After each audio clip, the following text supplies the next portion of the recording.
Всем привет! Меня зовут Ира, и я рисую акварелью. Сегодня в программе «Портрет девушки». Я давно не рисовала портреты, и в целом я не могу сказать, что рисую их правильно, поэтому мои действия весьма неуверенные. Например, я начинаю портрет с вот таких вот робких акварельных заливок для кожи и румян. Для замеса кожи я использую смесь охры и краплака розового от Сен-Илье.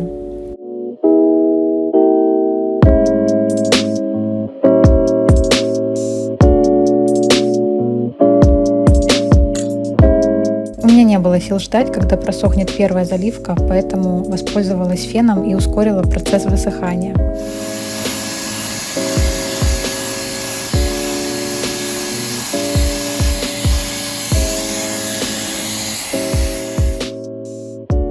В тень идет Shadow Violet от Daniel Smith, и это моя любимая краска для использования ее в тенях. Она очень красиво гранулирует, и даже на небольших участках, как здесь, эта грануляция все равно заметна.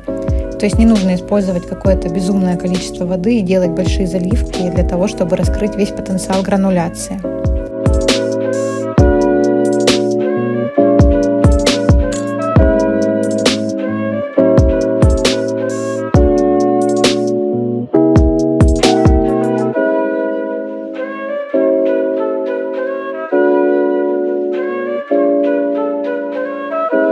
Не менее осторожно я делаю тени на лице и блики. Я бы не назвала их адекватными, нормальными бликами, это просто прием, который я всегда использую. Я люблю вытирать акварель в тех местах, где, на мой взгляд, должен быть блик. Для этих целей я использую жесткую синтетическую кисть от Pinax. Подозреваю, что сама кисточка предназначена для каких-то пастозных материалов, возможно, акрила или даже масла, но так как я работаю в акварельной технике, мне нужна она для другого. При этом это не щетинка, это именно синтетика. Она идеальна для того, чтобы протирать бумагу, хотя с ней тоже надо быть осторожным, чтобы не повредить поверхность.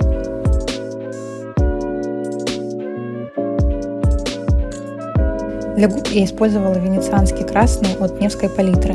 По-моему, это единственная краска от Невской палитры в моем арсенале и которую я искренне люблю.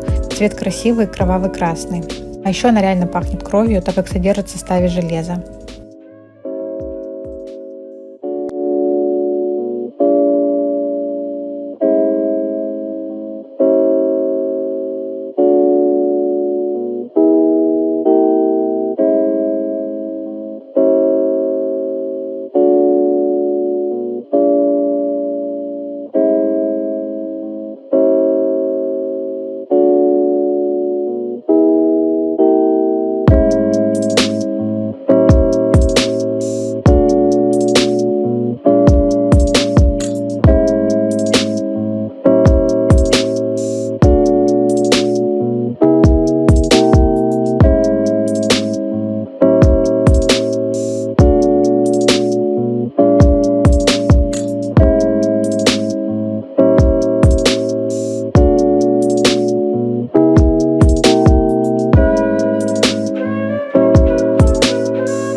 На самом деле я довольно долго не рисовала людей, а в частности портреты, но недавно на меня снизошло такое вдохновение, и я захотела изобразить девушку.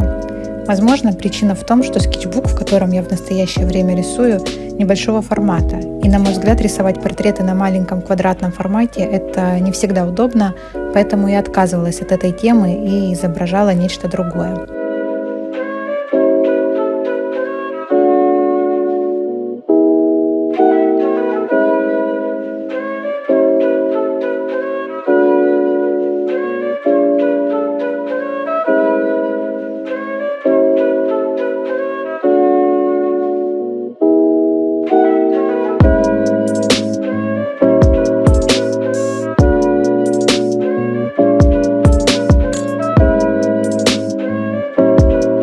Девушка у меня сегодня с рыжими волосами, и в целом я всегда испытывала проблемы с этим цветом.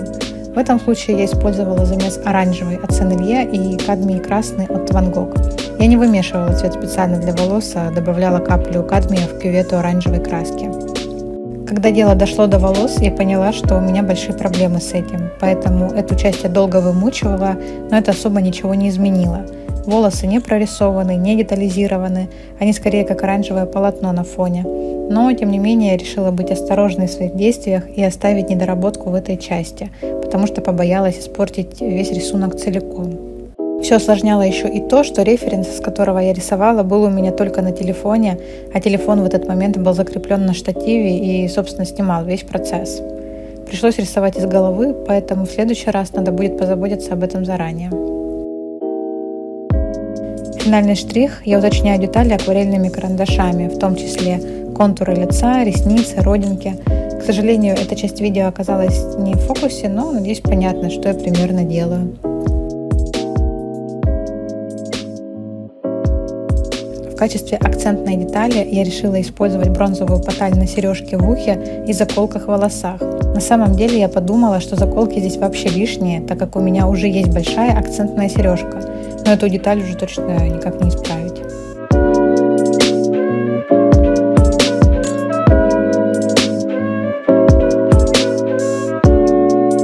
Спасибо за просмотр и пока-пока!